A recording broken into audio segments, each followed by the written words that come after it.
Welcome to season 2 of the Bigger Than You podcast, your go-to weekly podcast that blends energetics and mindset to help you do whatever it takes to bring your vision to life, whilst having fun on the way. I'm Jenna Holloway, your host and multi-award-winning intuitive hypnotherapist and mindset coach. My purpose is to help mission-led business owners and visionaries who want to inspire change by leading the way in a space that otherwise may feel unnerving and too difficult. This is Bigger Than You.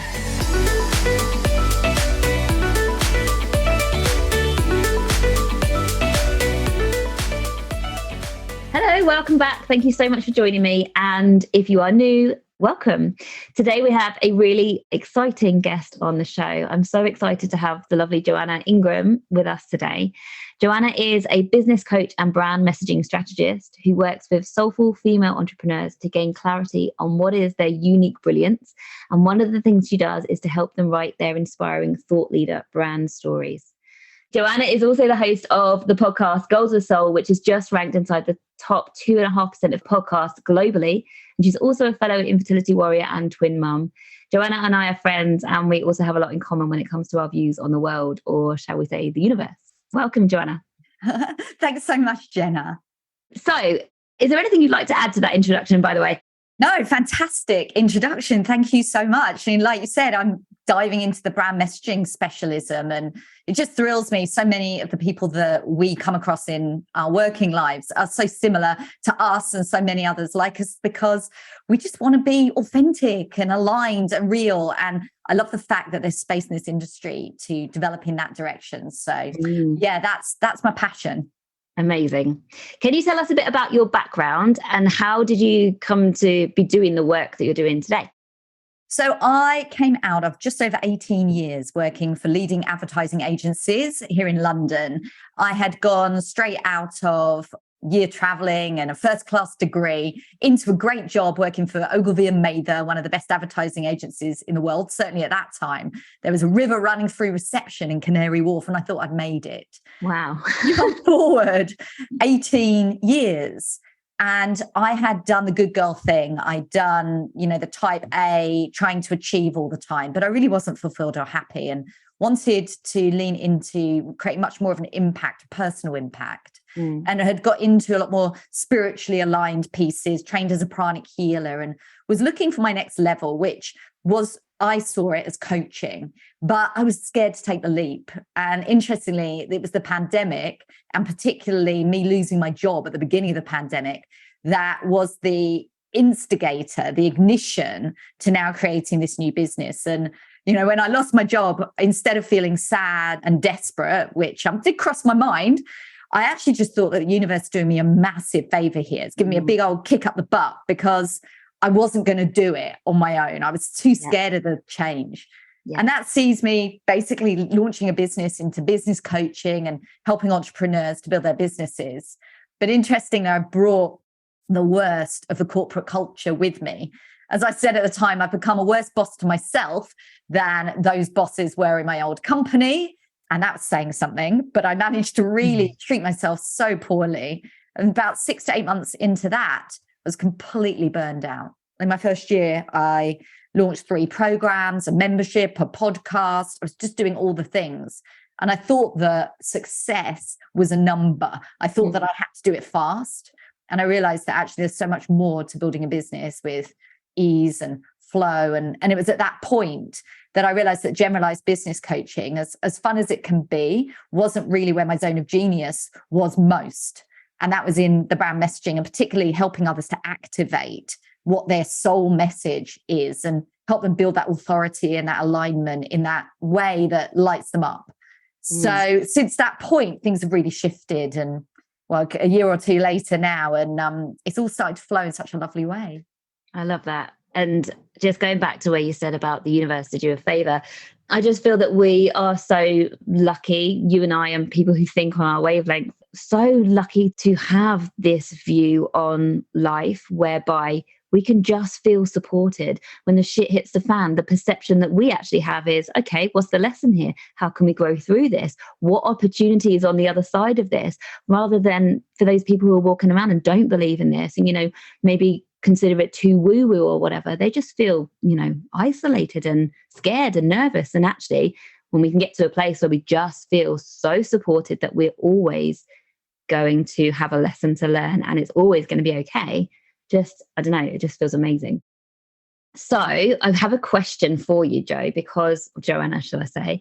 One of the hardest things for me in business is to see business owners who are so good at what they do and they have so much untapped potential, but they're blocking themselves. So like they could be, for example, they could be the most amazing therapist or the most amazing coach, but no one knows about it because they're lacking the ability to market themselves in a way, or they're holding themselves back. Whatever it is, they are holding themselves back from the success that they desire because of the subconscious blocks or the energy blocks that they have. And that's the reason why I do this podcast. When it comes down to it, is to help business owners become aware of what's holding them back so that they can move through it. You can't move through something unless you're aware that it's there. So do you resonate with that in your line of work, where you just see so much potential in somebody, but they have to work on their messaging in order to tap into that potential? And you just hit the nail on the head. Exactly. I mean, the majority of people wandering around out there in the world are going to have blocks and barriers. And that gets magnified so much more when you're an entrepreneur and you're running your own business. Even more so, I would say, in the online coach, expert, consultant space, because there's so much competition. There's so many people seemingly doing what you do. And from my perspective, messaging is a real filter, a lens in which to allow you to express yourself and increase your visibility and your authority. So many times I see people who are absolutely unique, not expressing their authenticity, not articulating their brilliance. And instead, they're not showing up and they're not being visible and they're not attracting what I call the soul aligned clients. They're getting stuck working with clients who are just not a good match for them, or even worse, struggling to attract clients in the first place. And it's because they're not owning their full, potent uniqueness. They're not leaning into their authority. We talk about playing small all the time, but in my world, I see it so frequently when I look at someone and I can see all the brilliance in that messaging and know that when they start to put themselves out there in that unique way and allow all of their aspects of self to come through, people are going to truly resonate. Their ideal clients are going to see them for the first time. Yeah. And instead they're just sort of getting stuck with what do we say? I was going to say mind worms. I don't even know if that's a thing, but like going round in circles, just always doubting ourselves, going back to the drawing board, when the truth is it's just time to cut through, be audacious and get it done. Yeah. And a big part of that is just accepting who you are, isn't it? And loving that and being willing to share that. What's on your heart, share it. But in a way, with the speciality that you bring out is teach them how to do it properly so that it cuts above the noise. And like you say, people notice you for the first time ever, even though they've been in your world, they've been a follower of yours for years. I'm sure you've had that happen. I've had it happen, certainly, where it's like, I've been following you for a while, but actually taking notice now. And that has only happened since I've got more bold, more fully expressed. I always felt like I was pretty authentic from the start, especially, since having this podcast, but over time, even more fully expressed. And now there is literally nothing that I wouldn't say, if it's on my mind, I would say it, because I truly believe that is being in alignment. If you've got something on your heart, you've got to be able to get it out there, because that's what the world needs to hear. When you can do that work to really trust yourself that it's going to be okay. We're always fully supported. It goes back to that universal support we were talking about earlier. It's like, you are always supported and there's always going to be a lesson, of course, but you're here for a reason. And if you're doing the thing that you're here to do, your soul's purpose, if you're doing that, then do it properly and say what's on your heart. Yeah, I love how you put that about saying what's on your heart. And I think a lot of people really struggle with what to share. And I know I've got a process called Brand Epics, which lays out the 5 aspects of self that help you express your aligned messaging. And interestingly, one of those pillars within that is all about the pain points and the struggles. And we know as business owners that talking to people's pain points is one way of resonating with them. And a lot of people get really stuck in what to share about their own personal pain and struggles. And they feel that it could make them look too vulnerable. You know, where you use the word authenticity, but actually it feels like vulnerability instead. Yeah. And I love the fact that actually when you think about it in the terms of branding and particularly brand messaging, there are ways to share your personal struggles that are actually the right point of what people need to hear. And it's not about going out there and being super vulnerable and sharing your open wounds. Instead, it's about sharing your scars, these results that are hard won that you've experienced for yourself or helped others to transform through, and sharing those from an empowered place. So you can call in those people who are ready for change, who can see the transformation, rather than those who are getting stuck in the struggle, who are actually identifying with that victim mindset and are not going to make the leap. Yeah, I love that so much. It's like you are the inspiration. And the more you share about the things that you teach people to share, choosing the right things and sharing that honestly and vulnerably too, you know, it always comes up in conversation. If somebody's interviewing me for a podcast, for example, they'll ask me about hardest thing in business, for example, and it's never, ever to do with the business. My hardest thing that I've ever been through is the infertility journey.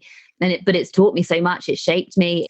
It's opened my eyes to spirituality and the laws of the universe. And it's literally made me who I am today.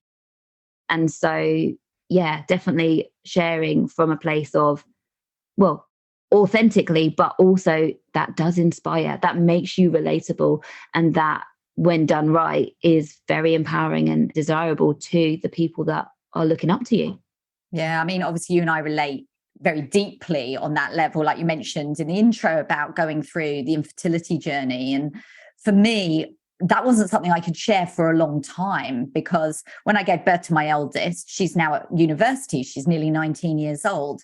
I nearly died in childbirth, and I had an emergency hysterectomy within an hour of giving birth. And that was a massive shock at 29 years old, nearly dying. I spent 2 weeks in hospital, a week in intensive care, and then a year going through counselling for PTSD with a newborn baby.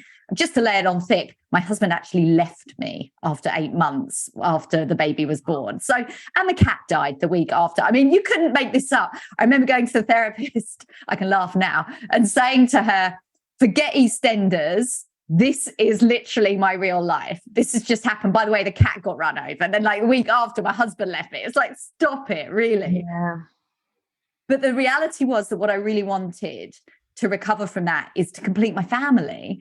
And it took 7 years after having no resources, no experience, no contacts, to then welcome my twin daughters, who were born with the help of a surrogate in California.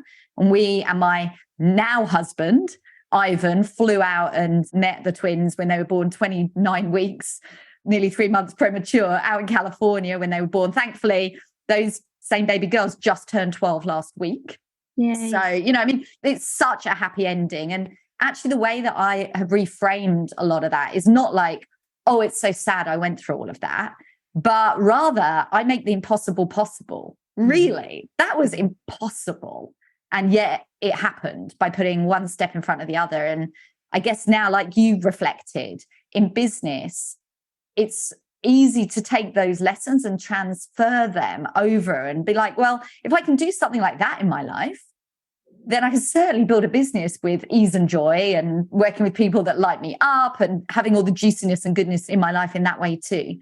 So it's beautiful to be able to share that vulnerability, but also not expect others to be able to relate to that story exactly. And honestly, I would be amazed, and I'd love to hear from anybody that knows someone that has that story, just like mine, right? I think it's pretty unique. But there are elements of that story, as with your infertility struggles, that everyone can relate to. You know, being at a real low and just not knowing how you're going to get what you desire out the end of it, and not believing that you ever really want to exist without the happy ending. And it coming to fruition, but not without twists and turns, and keeping the faith and keep moving forward, even though the evidence suggests that it might not happen. but you just keep moving forwards anyway. And I mean, who doesn't relate to that, right? I love it. Yeah. And there's so many different parts of that story that people will resonate with something, like even just the cat part.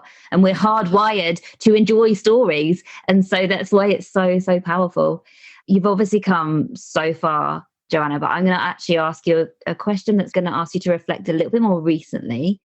So how are you different now as a person or as a business owner? Because we can't compartmentalize the energy. We are the same person as a business owner, as a person in our life. So how are you different, either as a person or a business owner, to how you were just a year ago?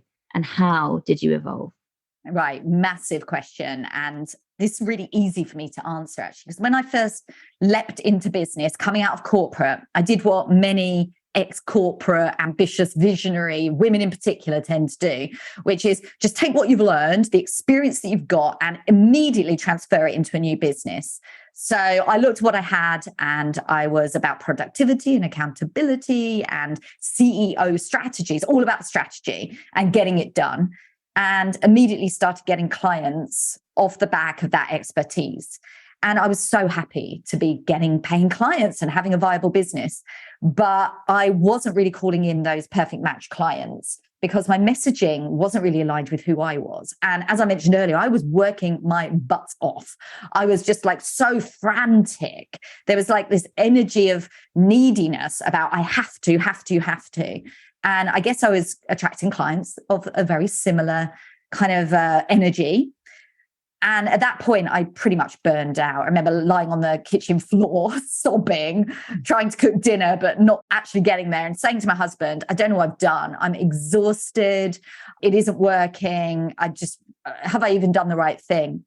And it was at that point that I decided that outside of my business, I was all about soulfulness, spirituality, as well as doing the pranic healing certification. I'd become a breathwork facilitator and going off to goddess weekends. And that was what lit me up and what started to see me through. And through that dark period, I was leaning into the divine feminine and really understanding and learning more about ease and flow. And I want to add that it hasn't been an easy journey, and it still isn't. You know me, Jenna. You know, I'm an overthinker, and a lot of people who've lent heavily on the intellect for success in the past, although it can intellectualize the law of attraction and the universal laws, it's often a real challenge to bring them into your life. So I spent the best part of 3 months barefoot in the forest, meditating, listening to podcasts, just being present. And that was such a healing process. But it was after those 3 months, I realized that although that this had been incredibly essential for my well-being, I hadn't actually done much of my business in that time. And that's when I realized that, first of all, I wanted to call in my Kali. I wanted to call in the divine masculine and be balanced and be able to have intuition as well as take action. But I also realized that my messaging was completely off. And this is where my most recent way of doing messaging and business coaching has become what is most important to me and to my clients. And that is that your messaging is about the whole of you. And I threw out my old messaging, which was, take action and do it no matter what. And I actually brought in the be you part because I started bringing in myself into my messaging. I started just going with the flow, being myself, put myself through that brand epics process, and realized that it wasn't just about my experience. It was about my passions. It was about my pain and my struggles. And it was also about inspiring others to take that step forward. And at that point, everything started to change and come together in my business. I was able to take time off, not get myself het up in the details and working too hard. Not to say I don't still get the inclination. You don't think I can get rid of it forever, but I'm more so aware of it now. I was telling you just before we went on air about making this little wobbly cup because I go to pottery for a half day every week now. It's more important that I seek passion because that's what I help my clients do now too. They're able to really lean into who they are in their business and have more joy and ease as a result. So yeah, massive change over the last year or 18 months. And this is such an obvious question, but in case it isn't obvious, are you happier because of those changes? Yes, obviously I'm happy. Yeah, massively so. And I don't think it's just about being happier. I think it's just about still being, even just in business. Yeah. I think that I would have trodden a very different line if I hadn't have lent into to that spirituality. And the beauty is the way you are is then who you attract. Yeah. And I know, and I've seen it with you, Jenna, and I've seen it in my own business, is that once we start being fully expressed, we get to work with people who have the same passion and the same sort of aliveness and energy about them. And it was when I started talking about, I know we don't like the term woo-woo very much, but the spirituality piece, the piece about energy, when I started to speak about that on my podcast, and actually I renamed my podcast to, it used to be, you'll laugh at this, it used to be Action Taker Tribe, and now it's Goals with Soul, right? It couldn't be more different in energy and all of that. And that's where I started sharing authentically and started to talk about my journey through the universal laws and my failures and my successes. And I think bringing people along on that journey really resonated. And I worked since with people who are so passionate about manifesting and law of attraction, and they want to do that through the lens of messaging in their work with myself. So it's just a beautiful synergy because I'm able to bring that expertise from those nearly 2 decades in marketing and blend it with something that is deeply personal and passionate to myself around that manifesting piece. So yeah, who wouldn't be happy being able to do what lights them up every day in their business?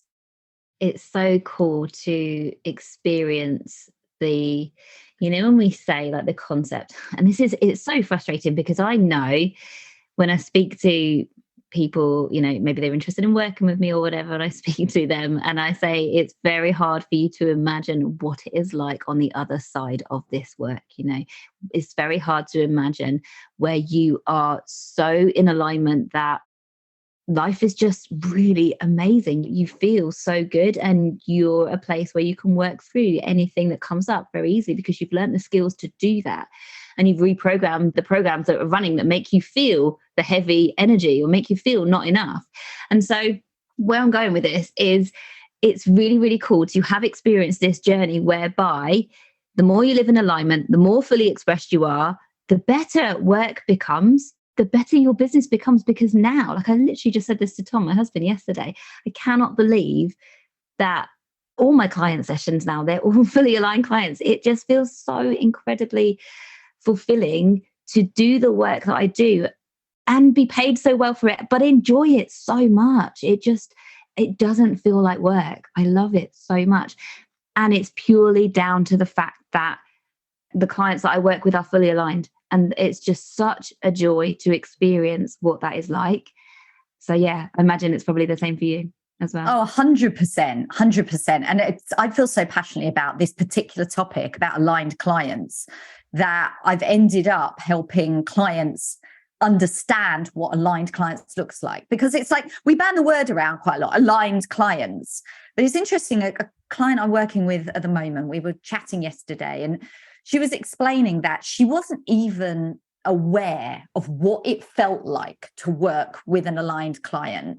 And we dive deep into it because it's about your messaging, yes, but in order for your messaging and that attraction to actually work, you have to be ready for it. You have to change your energy up. And a lot of that work is around your energetic boundaries. So frequently I see that people, coaches, experts, what they're doing is they're sitting with misaligned clients, really, really struggling. And they're thinking, if I can just attract great aligned clients, then I'll solve the problem because these ones will, time out eventually. But through my work, I've understood so much that it's about changing what's going on in your business right now, because then that gives the signal to the universe that you're ready to accept those aligned clients. And then your attraction marketing is pretty much rocket boosted. Yeah. And it's, funnily enough, the same client came back to me, within 12 hours and said the funniest thing happened. She had a client come on who was totally misaligned.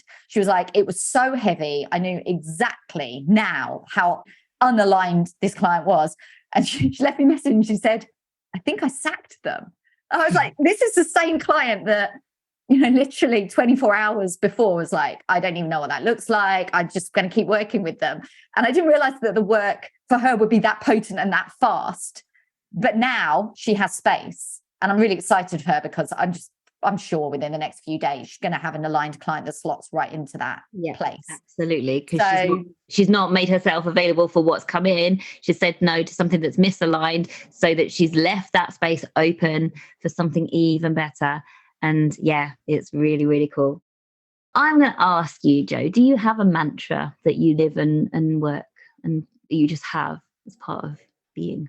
I don't specifically have a mantra, but I do have a word that I think I'm kind of using as a mantra. You know, we all have, not we all, but many of us have a word for the year. It's become super trendy. I never used to have words for the year, but now we set an intention. And it was interesting, last year and the year before, I had the same word for 2 years running. Won't surprise you, trust, right? It was like, just need to trust the universe more. Just need to lean into trust. It was very potent, very powerful. But this year, the power, the up level is completely different, the energy. And I've picked a word for 2023. For me, it's audacity.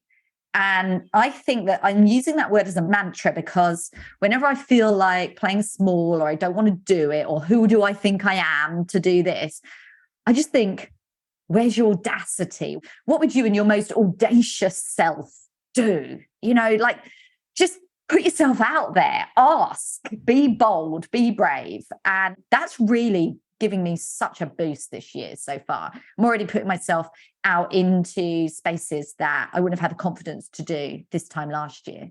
So amazing. Yeah, the potency of the word, definitely. Yeah. Words have energy, don't they? That's so cool. I love that. Okay. A little bit of a curveball for you, Joanna, because as I said at the top in the intro, your podcast is a top 2.5% podcast globally. And so I also know that there are some aspiring podcast hosts in the listenership.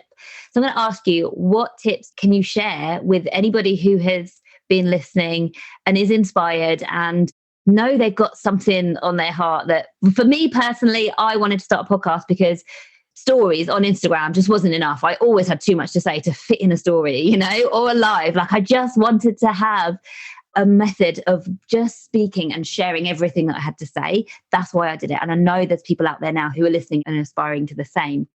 So what top tips could you share to get them off the fence and started if the time is right? Like if they know that they're holding themselves back and they just need to take the leap and do it, what can you share? Oh my goodness, this is such a good question. Actually, you've just reminded me because one of my business besties left me a voice note just before we started saying, I still haven't launched my podcast. Will you get on a call with me? Why haven't I done it? And it's like, yeah, that keeps us stuck because it feels really big, a podcast. But I know that you did it the same way that I did, Jenna, and that is just do it. Yeah. Because it doesn't have to be complicated. And look, in the best case scenario, you could be working with this super duper podcast agency and they'll create this top world-class production values and they'll launch you in a big way so you hit the charts in your first week. Nah, none of that is going to be the real way that most of us get our podcasts going. And I'm a testament to the fact that you can hit a 2.5%. And I know others out there who are now 1%. And Jenna, your podcast is now on the ranks at 10% and going up all the time. We can all get ranked and we can all reach our perfect people with our message, but you have to get started. So I'll tell you exactly, like you're probably hearing this and thinking, oh, that's easy for you to say, but I'm literally going to tell you how it happened for me. I picked a title, turned out to not be a great one, but I picked it. I picked some artwork. And at that point, I had never, not only had I not got any professional photographs, I barely had any photographs, right? I'm mum. So the only photographs I've got from holidays, and most of those I'm not in.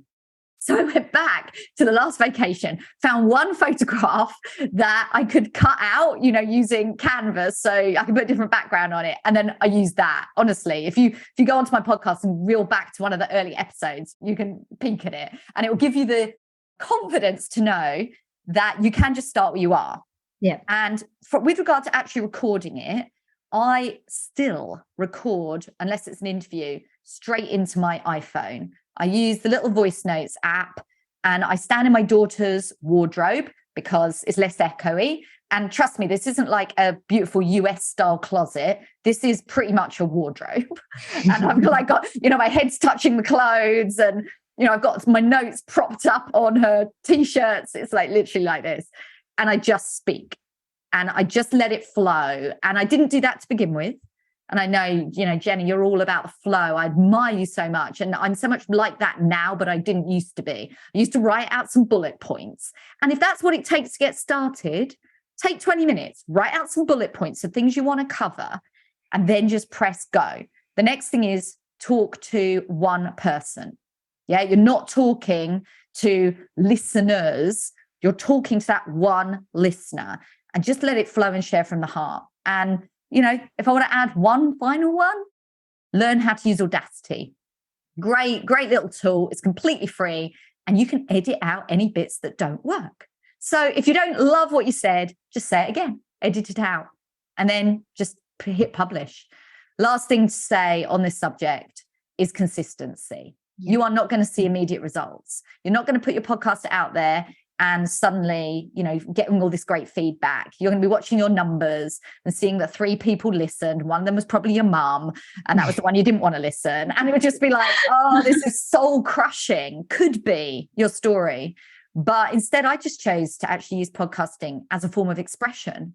I was just like, I just have stuff I want to say. And this is really fun that I can put it out there and not have to worry about how I look. Not that I do these days anyway, but that was one of the things. I was like, I don't have to worry about video and having the right background and the right makeup or the filter or all of that. I just get to speak from the heart. So if that is on your heart right now and you're listening and you want to speak from the heart, I hope that this gives you just a little nudge in the right direction, because consistently, I'm 2 years later now, and I have, officially 130 episodes, but I think actually I've probably published about 150 episodes now, many of which with amazing guests. Jenna, you've been on the show. Yeah. I've had biggies like Susie Ashworth join me, who's an 8-figure manifestation coach, and having the audacity to ask people like that to share their value with my audience has been, a real journey for me. And that's available to anyone. You just got to get going. I nodded all the way through that. So many pearls of wisdom, such good advice. And just want to add, don't do it for the wrong reasons. Don't do it because you think it's a good strategy or, it's hard work, isn't it? You have to do it because you love the idea of sharing what's on your heart. And yeah, it takes consistency and it takes time for it to grow into something that is recognizable. I've been doing it nearly a year and we've just hit top 10%, which is, it's just the most amazing achievement. I can't believe how much it's grown. But in the start, I didn't have any expectations. I just started it because I wanted to share in a more open way the things that I had to say. So definitely make sure that you're doing it for the right reasons and the positive energy is there. And also, it does require commitment and consistency. So many podcast hosts give up before they see any results from it. So just keep going. The more time you waste, the more time you sit there wishing, I just want to start my podcast. Don't. Time passes quickly, doesn't it? And if you just start it this week, who knows where you could be in a year's time. Yeah. And what you said too about the consistency and not giving up. I know that I got to a point where I was starting to fall behind. I was like, I don't have an episode for next week. This is hard. I haven't got the energy or the time. And for me at that time, I was like, let it be easy. How could I do this if it was super, super easy? And I realized that I was in the woods, in the forest every single day, taking my walks, doing my meditation, having a run. And in that space, I would get the most amazing downloads, most amazing ideas. And I'd think to myself, that would make a great episode for the podcast. I really want to share that. And I would come home and then it would become heavy. I was like, write that out. I forgot what I wanted to say.